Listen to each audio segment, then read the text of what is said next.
untuk manifesto ataupun tuntutan ketiga adalah peluang pekerjaan untuk kaum muda.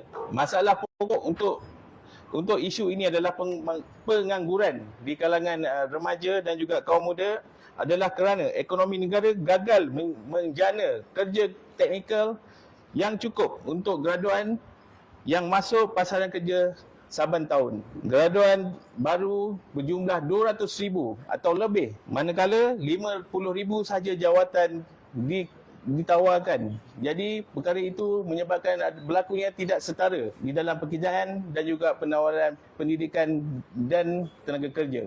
Sehubungan itu, PSM ada show-show untuk sebagaimana untuk melaksanakan manifesto ketiga kita. Satu, menggalakkan ataupun mewujudkan lebih banyak kilang yang memberi dasar kepada penciptaan teknologi sendiri dan juga pengeluaran teknologi sendiri. Show yang kedua, menambah jawatan lebih banyak dalam care ekonomi, terutamanya lebih ramai pekerja-pekerja kebajikan untuk bekerja bersama remaja-remaja di flat-flat ataupun di kawasan-kawasan yang mempunyai masalah sosial yang tinggi. Ini adalah kerana kami ada membuat kajian di sekitar Skudai. Selain ada masalah pengangguran di kalangan remaja, terdapat juga masalah sosial dan juga masalah mental yang tinggi di kalangan penduduk.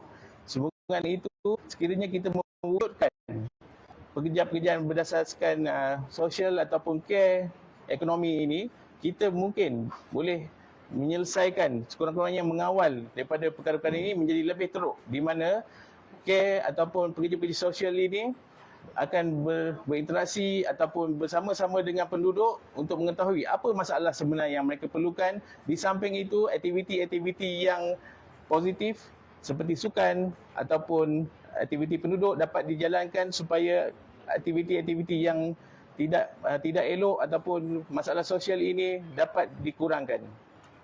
Dan show yang ketiga adalah kita menggalakkan perkembangan industri hijau seperti penjanaan elektrik daripada panel solar dan persekitaran sisa pembuangan rumah, termasuklah juga pemulihan sungai dan hutan dan sebagainya.